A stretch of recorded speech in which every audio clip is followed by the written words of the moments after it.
ta'ala fi kitabihil karim. A'udzubillahi minasyaitonir rajim. Wa nafsin wa ma sawwaha fa'alhamaha fujuraha wa taqwaha. Qad aflaha man zakkaha wa qad khaba man dassaha. Demi jiwa dan penyempurnaan penciptaannya, Allah ilhamkan kepada jiwa manusia fujur dan takwa. Berbahagialah mereka yang senantiasa membersihkan jiwanya, dan celaka sengsara mereka yang membiarkan jiwanya dalam keadaan kotor. Hadirin rahimakumullah, kalau kita bicara kebahagiaan, kata Imam Abu Hanifah, makhluk yang bahagia di dunia itu namanya anak-anak. Hampir semua anak-anak itu bahagia. Dan bagi anak-anak dunia itu permainan belaka. Kasih tutup katel jadi mainan, kasih apapun jadi mainan. Tapi kata Imam Abu Hanifah, ada juga memang yang harus dipelajari dari anak-anak sehingga orang tua bisa bahagia. Bahagia versi anak-anak yang orang dewasa harus belajar, kata Imam Abu Hanifah, ada 3. Anak-anak tuh jadi bahagia karena yakin pada rezeki. Belum ditemukan data di mana anak-anak jadi mengeluh dan migrain gara-gara harga sembako naik, nggak ada. Anak-anak itu makhluk yang sangat yakin pada rezeki. Kalau ada keinginan, tinggal minta. Makanya kata Nabi, orang tua tidak boleh berbohong kepada anak. Jadi kalau kita tidak akan memberi sesuatu pada anak terus kita bilang akan diberi, padahal enggak, itu tuh dicatat satu dusta. Wah, minta HP nanti bulan 2, mintanya Desember, ntar bulan 2. Begitu Februari anaknya nagih, mana HP teh Pak? Bapaknya baru pulang kerja, malam-malam ditagih HP. Tinggalin di luar. Kenapa gitu? Sabar hiji bulan. Ya coba pakai ke bulan 2. Kan bulan hiji kene mama libere. Sebenarnya nggak akan dikasih. Secara psikologis ini juga tidak baik membohongi anak. Jadi ditiru karena anak-anak meniru. Oh begitu. Padahal anak-anak ketika seorang anak menginginkan sesuatu dan orang tuanya tidak memberi dengan alasan yang masuk akal, mungkin anak itu pertama-tama kecewa. Tapi kecewa itu katanya bagus Pak. Belajar kecewa itu bagus. Merasa kecewa itu bagus. Seperti orang sakit menelan obat yang pahit. Jadi ada pengalaman gagal. Pengalaman gagal dalam hidup itu diperlukan. Orang yang pernah gagal tahu artinya sakit dan kemudian bisa mengelola rasa sakit itu. Orang yang tidak pernah gagal begitu ketemu kegagalan merasa hidupnya selesai.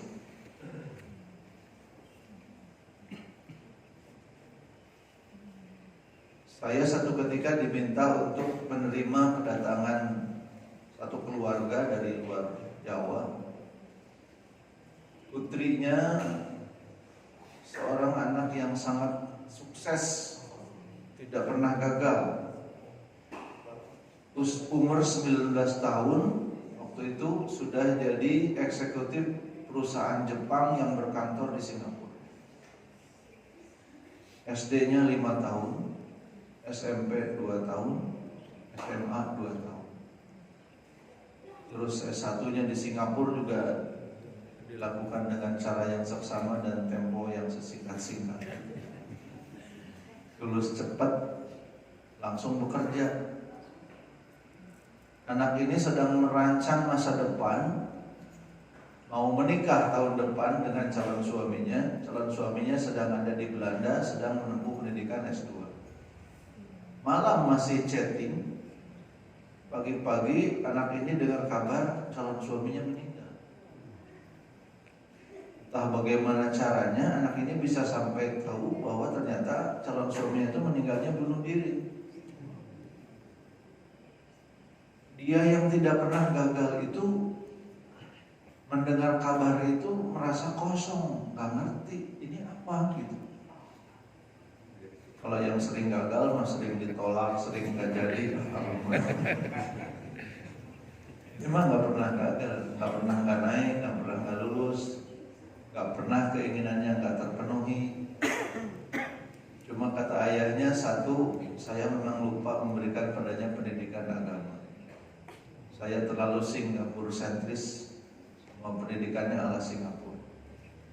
Sehingga satu hal yang barangkali tidak ada pada anak saya, memang tidak mengerti tentang takdir. Sudah mah tidak pernah gagal, kemudian juga konsep takdir tidak masuk.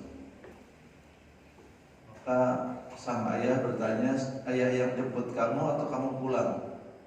Anak ini pulang saja katanya. Sang ayah dan ibu dari sebuah kota di luar Jawa segera ke Jakarta menunggu anaknya pulang dari Singapura. Di Cengkareng sang anak keluar dari pesawat udah kayak mayat hidup, pucat pasi, bajunya baju tidur ala kadarnya saja. Untung masih bisa ke bandara dan masih bawa paspor gitu, masih bisa ngurus tiket. Tapi keluar dengan pandangan kosong seperti mayat hidup. Saya buka jaket saya, kata si bapak itu, dan saya kenakan kepada anak saya, dan dari Jakarta langsung ke Bandung. Jadi anak itu tidak ngerti kalau gini teh gimana gitu. Kalau enggak jadi nikah gimana, kan aku udah mau nikah. Kalau calon suamiku meninggal, terus aku gimana? Dia merasa hidupnya selesai. Dia tidak punya plan B. Dalam obrolan yang lama dari jam 8 malam sampai hampir pukul 11:30, akhirnya alhamdulillah dapat kesadaran bahwa memang ada hal dalam hidup yang kita kadang tidak mengerti kenapa itu terjadi. Ada yang kita merasa kita miliki tapi oleh Allah diambil. Ada yang kita pikir milik kita tapi tidak bisa didapat. Kalau bagi kita yang suka ngaji barangkali langsung nyambung. Lillahi ma fis samawati wa ma fil ardh. Milik Allah apa-apa yang ada di langit dan apa-apa yang ada di bumi. Kita hanya ketitipan saja. Kita bisa mendapatkan sesuatu kalau Allah mengizinkan. Dan kepemilikan kita atas sesuatu itu sifatnya fana. Kullu man 'alaiha fan. Allah yang menentukan, dan kalaupun dimiliki fana, titipan saja. Semua yang kita miliki atau semua yang kita rasa kita miliki fana belaka. Nah, jadi belajarlah pada anak-anak, kata Imam Abu Hanifah, bahwa yang namanya hidup bahagia itu diawali dari yakin pada rezeki. Saum jangan dulu mikirin lebaran sama mudik. Banyak yang udah pusing sejak belum saum, Pak, karena mikirin mudik liar. Kan ada yang mudik itu betul-betul habis-habisan, Pak. Uang yang didapat tidak seberapa, dibawa mudik habis. Ketika pulang mudik itu betul-betul kosong, kan, nol deh. Tidak semua orang punya cadangan dalam hidup. Kadang-kadang justru minus. Yakin kepada rezeki, bahwa Allah itu maha memberi, maha menyediakan apa yang kita perlukan. Yakin kalau milik kita tidak akan luput, dan juga punya keyakinan kalau bukan untuk kita ya tidak bisa didapat juga. Yang kedua, kata Imam Abu Hanifah, anak-anak itu jadi bahagia dalam hidupnya karena mereka pemaaf. Kalau pas saya lagi main, pas saya cukup cantel memang, itu anak-anak happy, Bu. Orang dewasa pas saya nyian partai baru, partai pecah, para pecah tidak pengurus orang dewasa.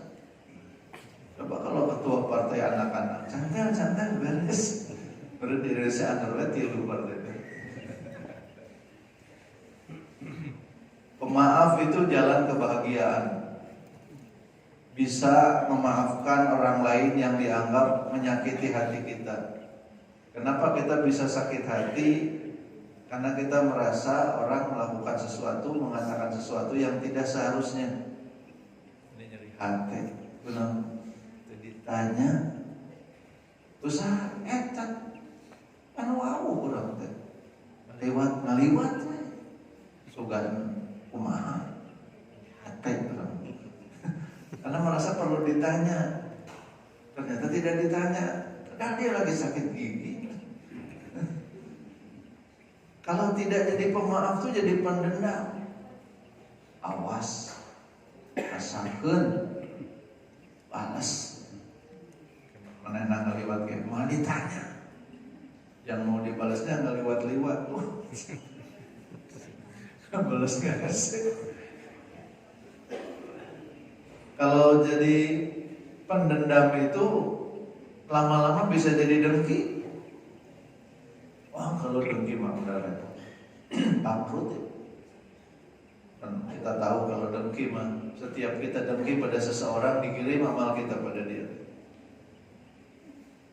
Masih kena dengki, amal habis, dosa mereka dikirim ke kita. Dengki itu tidak senang melihat kesuksesan orang lain. Sederhananya mah orang lain beli mobil, kita yang sibuk itu cicilan. Mahal mobil itu sabar 2M, cicilan 5 tahun, DP segini, berapa sebulan? Iya. Membeli mobil batur, ngangge batur, nyicil batur, lieur. Orang kata teh dengki yang makainya mah kalem dan pembayaran saha dia mah tinggal pakai aja. Jangan-jangan cuma ketitipan aja karena yang punyanya nggak bisa dipoto bareng posting di Facebook ulah lagi nggak bisa sama kamu pakai dulu. Bapak Ibu yang terhormat, yang ketiga anak-anak itu jadi bahagia kata Imam Abu Hanifah karena apa? Karena senang berbagi. So putra putri bapak ibu atau cucu yang usia SD itu susah makan. Kumpulkan teman-temannya 10-15 orang, berikan paket makanan siap saji, udah makan atau cepat. Ya, anak-anak kalau sendirian makan agak semangat. Kalau dengan teman-temannya, nih bagikan, oh ayo makan cepat.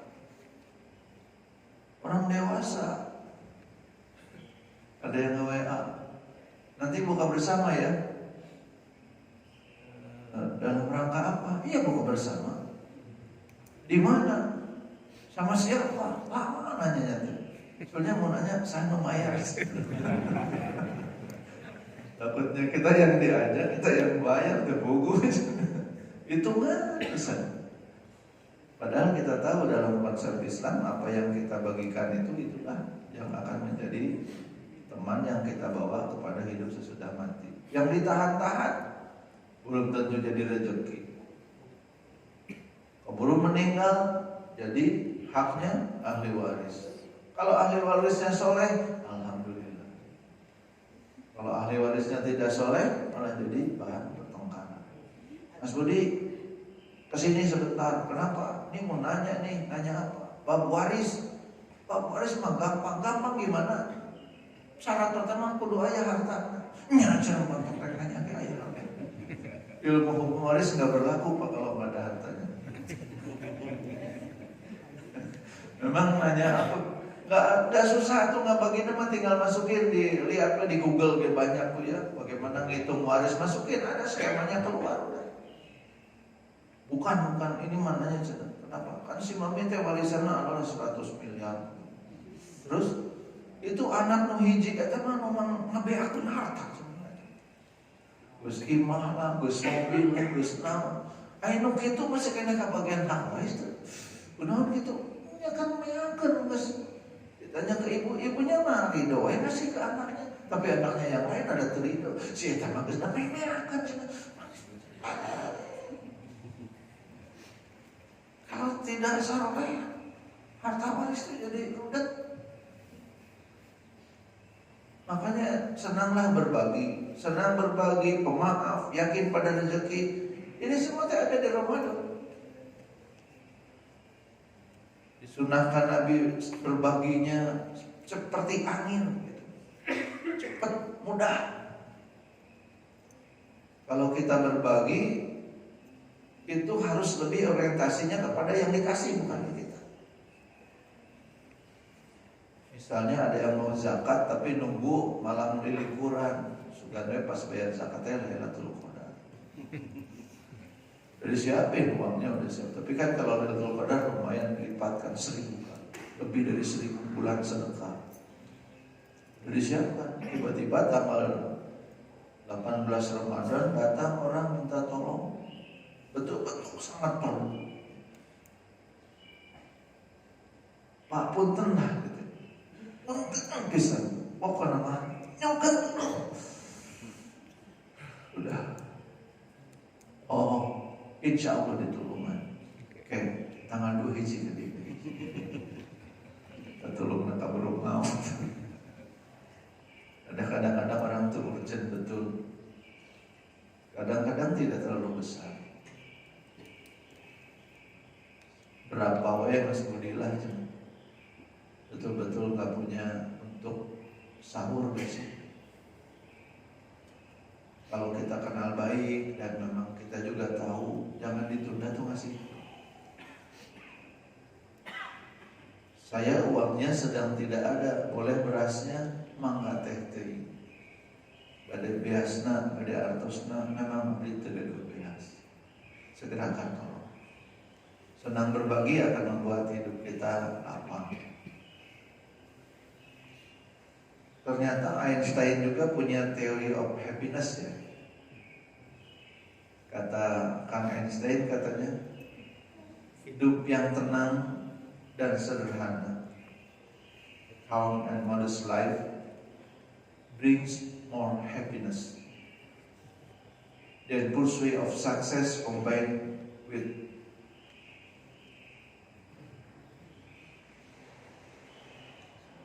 riweuh dan stres.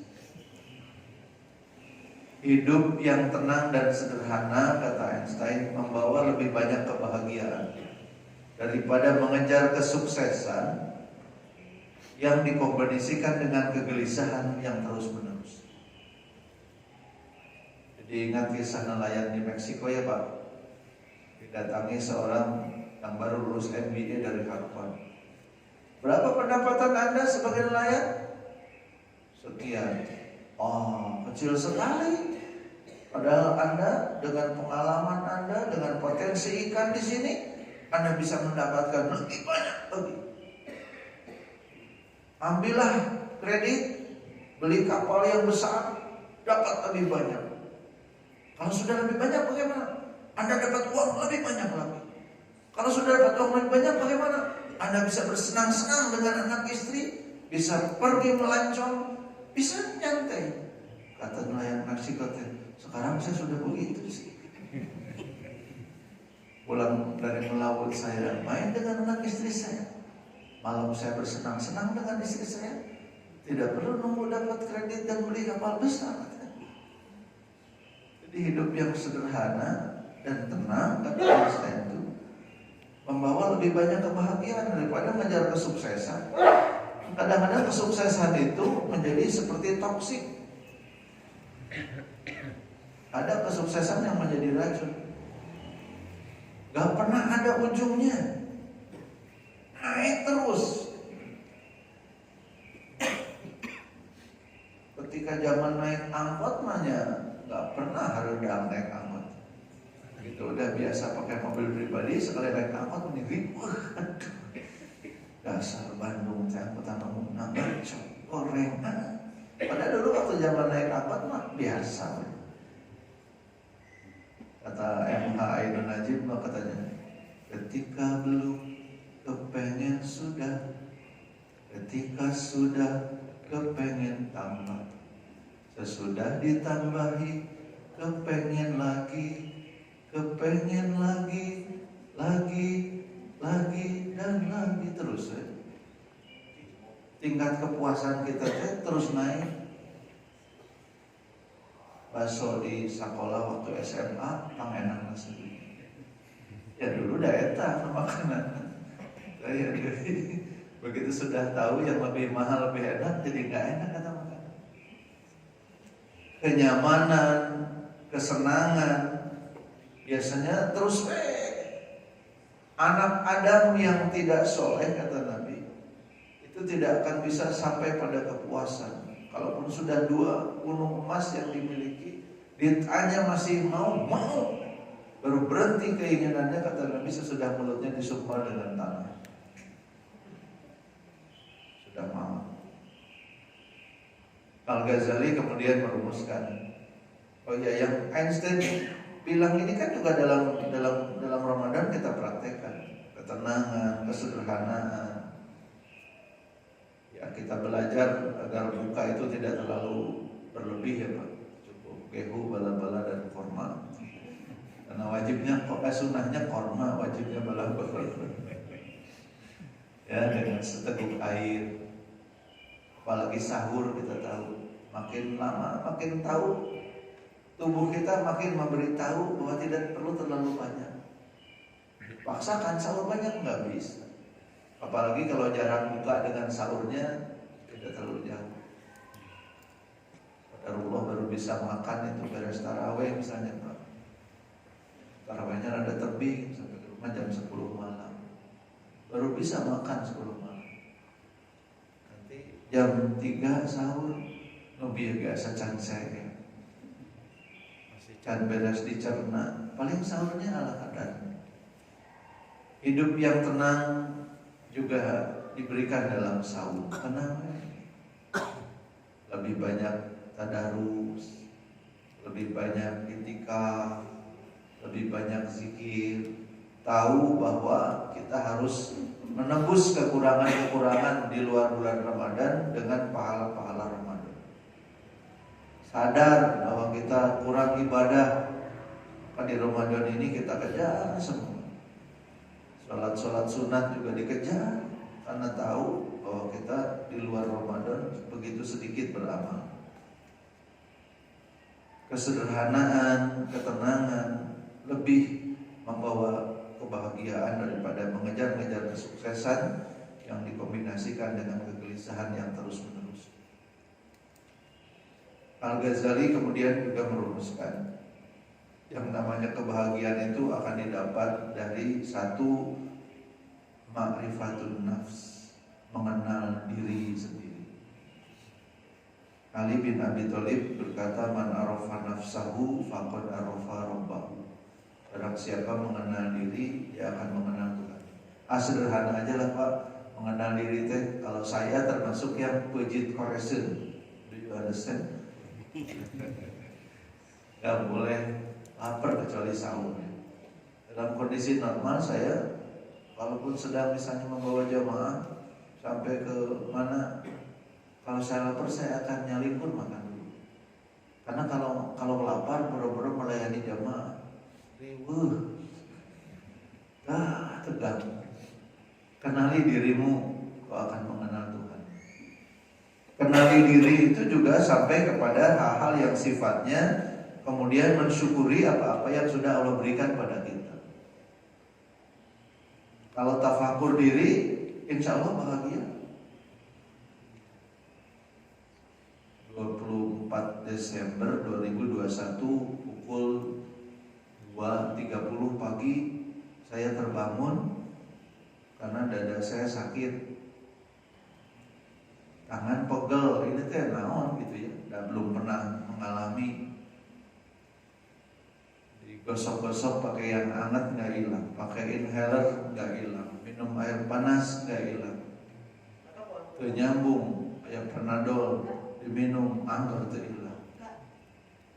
Akhirnya saya tanya teman saya di HP, ada teman yang suka cepet kalau jawab teh, namanya halo dok, ada sakit tangan pegel, ngejawab itu Pak langsung gejala serangan jantung. Jam 3 pagi saya WA dokter di dunia nyata, tinggalnya di sini di BBR. Jam 3 teh bangun deh Pak Dokter teh alhamdulillah. Atau ada nggak?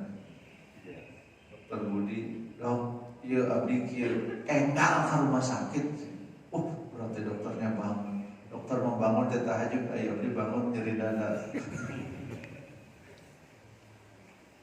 Gagah ke rumah sakit, nggak berani nyopir pakai gokar.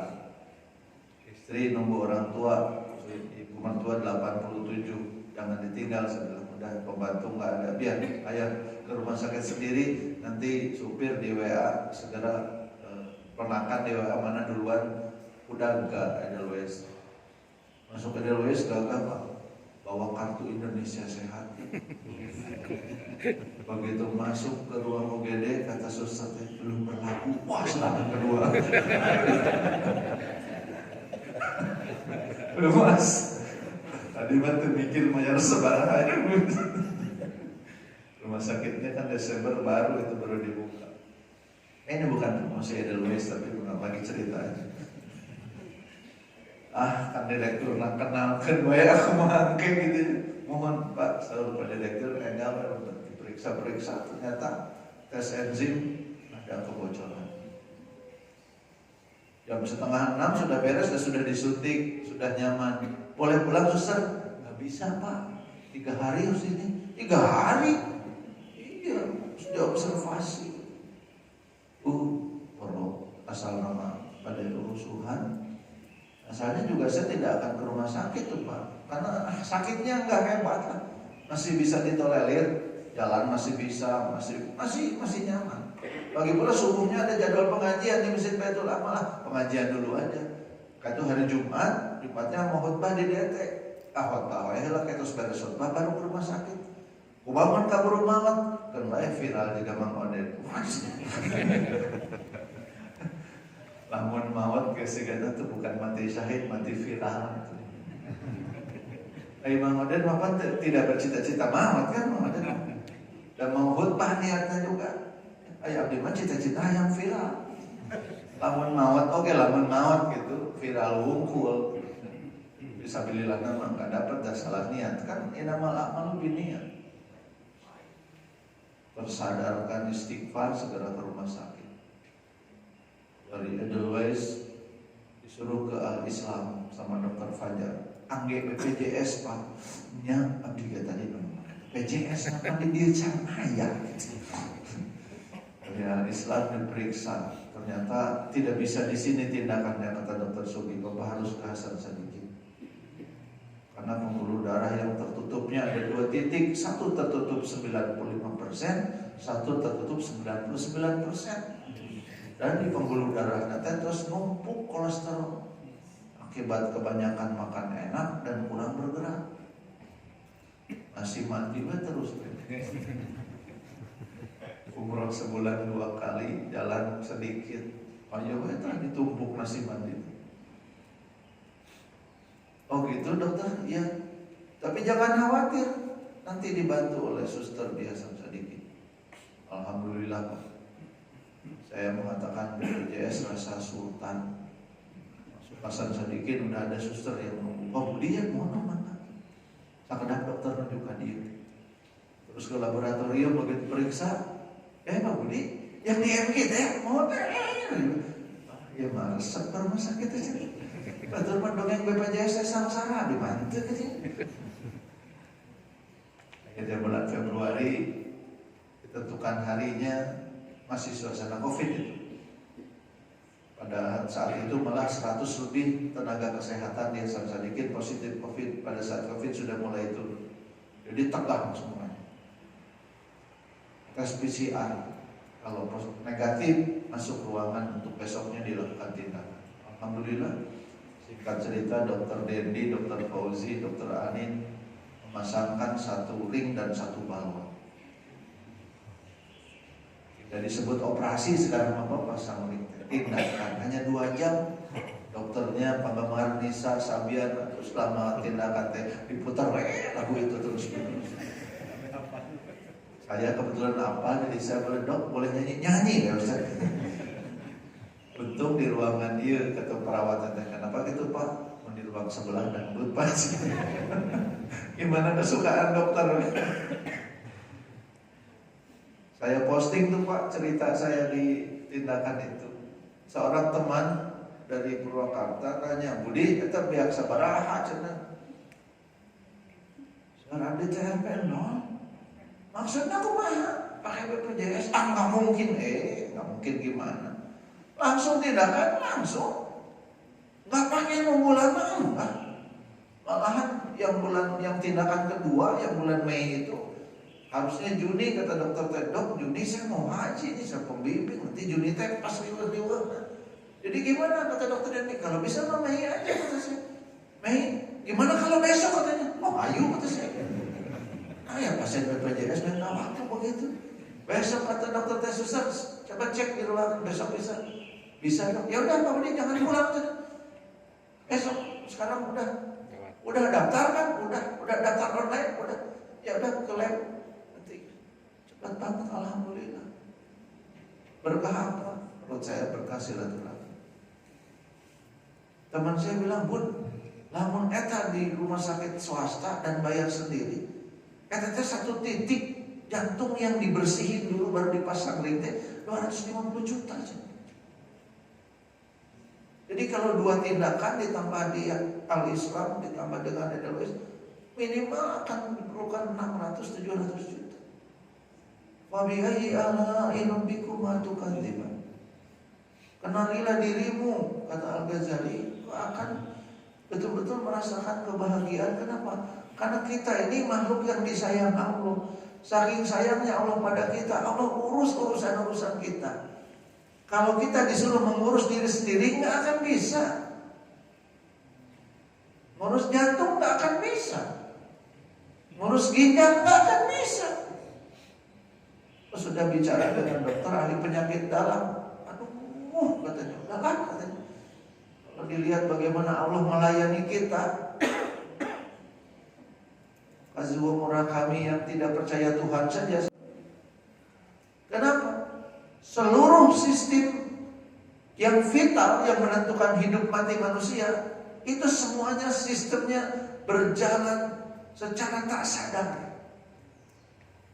Bukan kita yang ngurus jantung kita, tapi ada mekanisme yang sudah Allah ciptakan.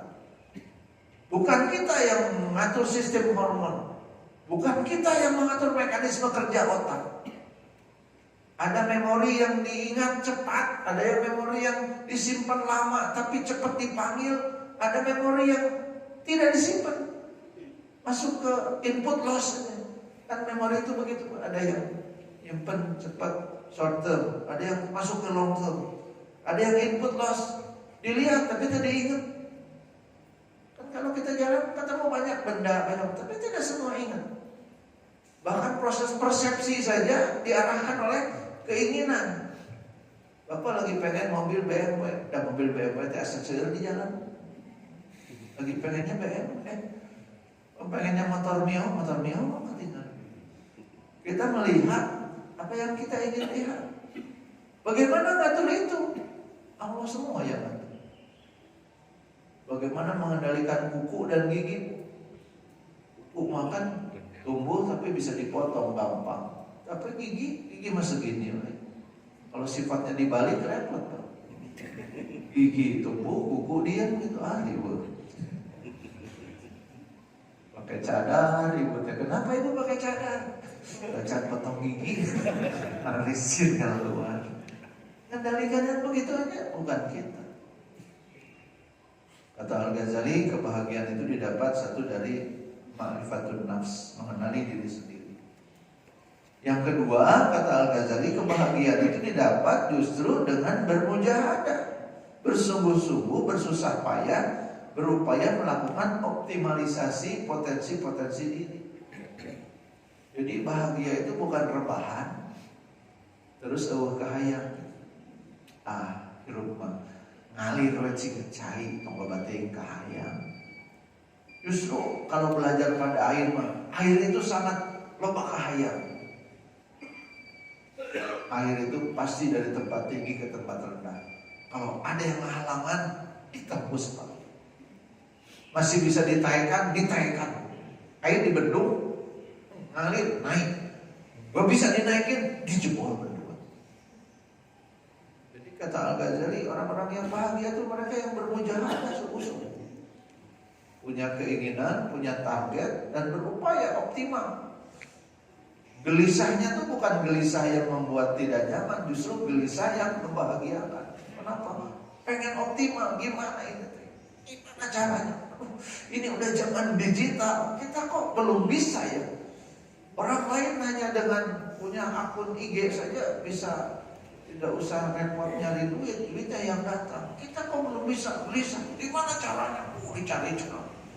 Sampai kemudian dipikir, nanya kesana kemari. Itu justru kata Al-Ghazali yang membahagiakan. Anak bermujahadah terus sesudah mengenali potensi-potensi dirinya, mengarahkan dirinya untuk sampai kepada apa-apa yang diharapkan. Tentu bagi kita bahagia itu juga bisa dilihat dari Al-Quran. Qad aflahal mu'minun. Sungguh sangat bahagia orang-orang yang beriman. Siapa yang bahagia? Allazina hum fi sholatihim khashi'un. Salatnya khusyuk, nikmat. Kalaupun belum sampai khusyuk, sampai nikmat lah. Salat yang nikmat yang bagaimana? Niatnya betul karena Allah. Yang kedua, ilmunya cukup. Di Riyadhus Shalihin saja Bapak Ibu bisa lihat ya hadis-hadis tentang sholat. Sebelum sholat harus wudu. Wudu aja sudah, wudu saja itu harusnya sudah sampai pada suasana yang membahagiakan. Kenapa? Karena ketika kau basah wajahmu oleh air wudu, kata Nabi, Allah gugurkan dosa-dosa yang dilakukan oleh kedua matamu selama wajahmu basah oleh air wudu sampai tetes air yang terakhir.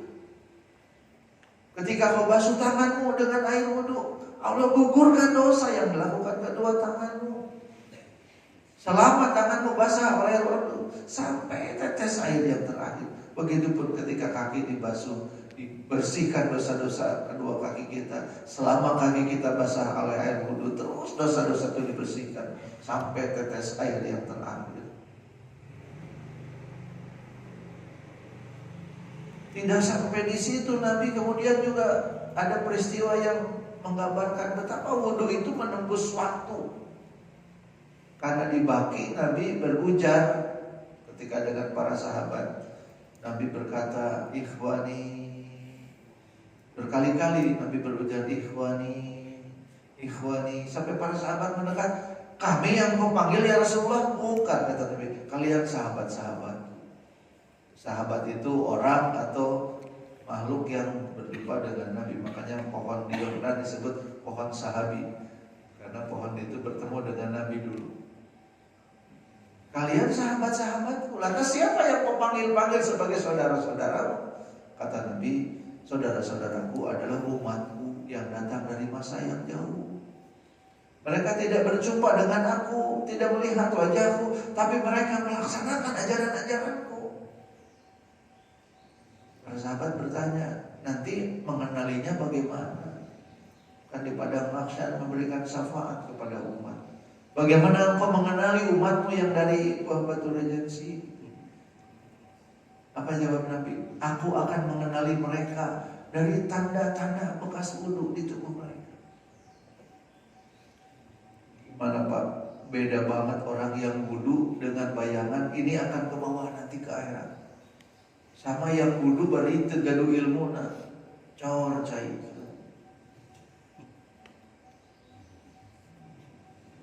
Udah pada wudu sambil ngobrol, mana-mana, itu suami tetap irahat, gak ada spiritualnya wudu teh. Sehingga ukur ngabasehan anggota tubuh dan selesai. Beres wudu kita sholat.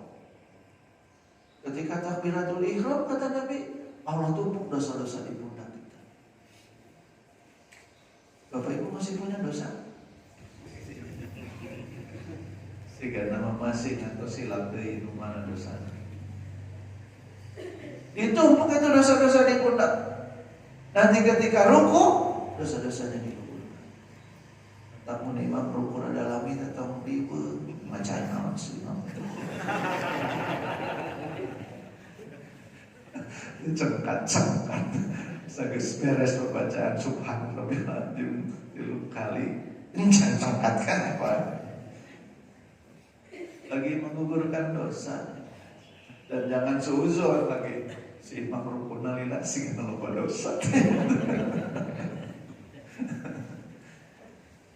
Ketika sujud ada di waktu dan tempat yang sangat dekat dengan Allah.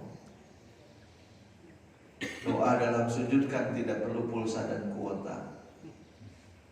Bisiknya ke bumi, sampainya ke langit, dan dinikmati. Maka kalau dapat ilmunya, ibadah seperti sholat itu minimal nikmat lah. Kalaupun tidak khusyuk, tapi kan khusyuk juga per definisi jasadi mah mudah saja. Tidak melakukan gerakan-gerakan besar yang bukan dalam gerakan sholat. Sampai sholat tapi hayo ya gagal. 2 kan nggak boleh 3 kali, kalau 3 kali batal.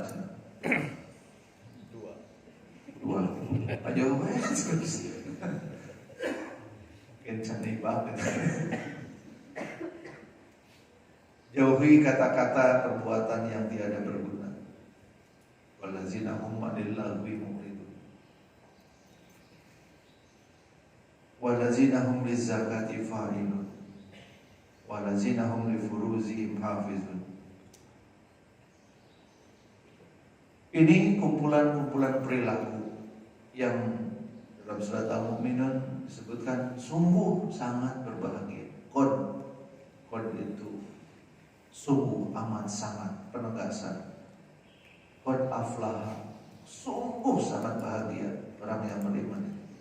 Mereka khusyuk di dalam sholat, menjauhi kata-kata perbuatan yang tiada berguna, bayar zakat, menjaga kehormatan diri, menunaikan amanat-amanat, dan sholatnya terjaga konsisten.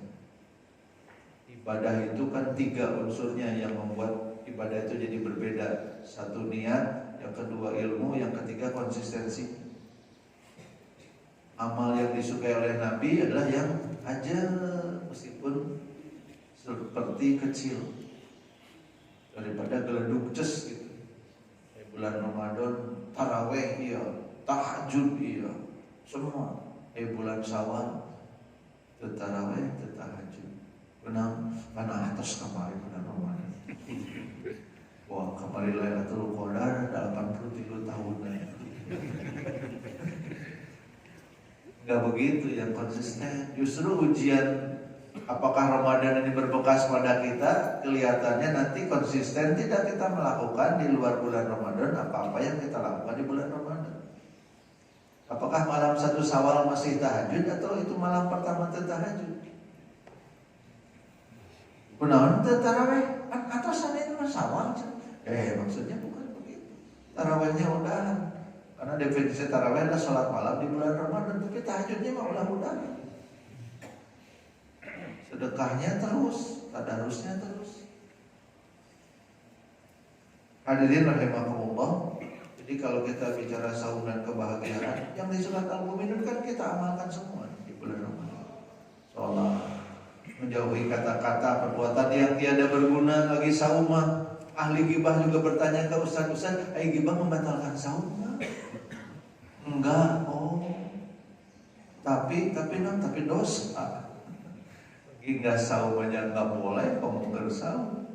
Bukan saumna batal teu kata ahli fikih teu batal syariat mah. Memakai kata mah tidak dapat apa-apa. Bagaimana mencuri sama. Mencuri itu haram kecuali mencuri hati dan yang dicuri hatinya senang kata mama. Orang saum mencuri, orang saum gibah, orang saum fitnah, rusak saumnya, tidak dapat apa-apa. Membayar zakat, kewajiban zakat itu rule of law, wajib. Tapi infak, sedekah, wakaf, rule of love. Tidaklah kamu sampai kepada kebahagiaan yang hakiki sebelum kalian bisa mengeluarkan sebagian dari apa-apa yang kamu cintai. Jadi kalau zakat mah kewajiban, hukumnya berlaku rule of law. Tapi kalau infak, sedekah, wakaf, itu mah aturan cinta kita kepada Allah dan pada sesama. Maka kalau sudah cinta maka nggak hitung-hitungan, Pak. Cinta itu seperti hobi. Kenapa orang hobi sering nggak pakai hitung-hitungan, jor-joran? Karena hobi itu kan berasal dari kata hub. Hub jadi hobi. Hobi itu cinta. Kan itu kalau sudah cinta sama bapak ke ibu nggak pernah hitung-hitungan.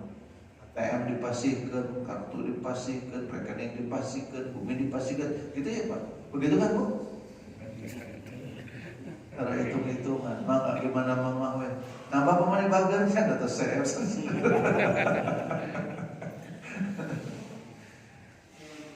Membayar zakat, menjaga kehormatan diri, ini kan betul-betul dijaga di Ramadan. Jadi bekal untuk hidup sesudah Ramadan. Menunaikan amanat dan menjaga ibadah konsisten. Insya Allah saum kita mengantar kita kepada kebahagiaan. Ketaatan kita mengantar kita kepada kebahagiaan. Hidup yang sederhana, penuh dengan ketenangan, yakin pada rezeki, pemaaf, tidak punya dendam, senang berbagi, sayang pada sesama. Itu kumpulan perilaku yang insya Allah mengantarkan kita kepada kebahagiaan. Dan itu semuanya sangat dianjurkan ada di dalam bulan Ramadan sebagai pelatihan agar di bulan-bulan yang lain juga kita yakin pada rezeki.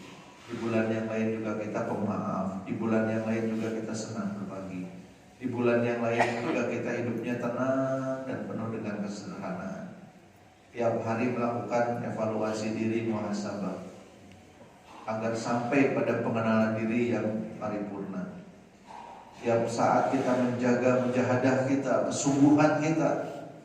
Di Ramadan kan diajarkan sungguh-sungguh untuk mencapai apa yang ditargetkan dalam amalan-amalan.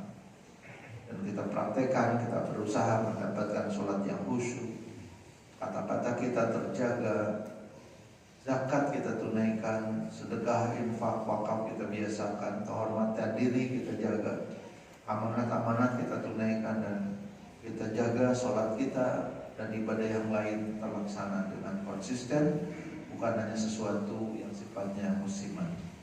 Mudah-mudahan bermanfaat apa yang disampaikan. Mohon maaf bila ada yang kurang berkenan. Subhanarabbika rabbil izzati amma yasifun. Wassalamun alal mursalin walhamdulillahi rabbil alamin. Wassalamualaikum warahmatullahi wabarakatuh.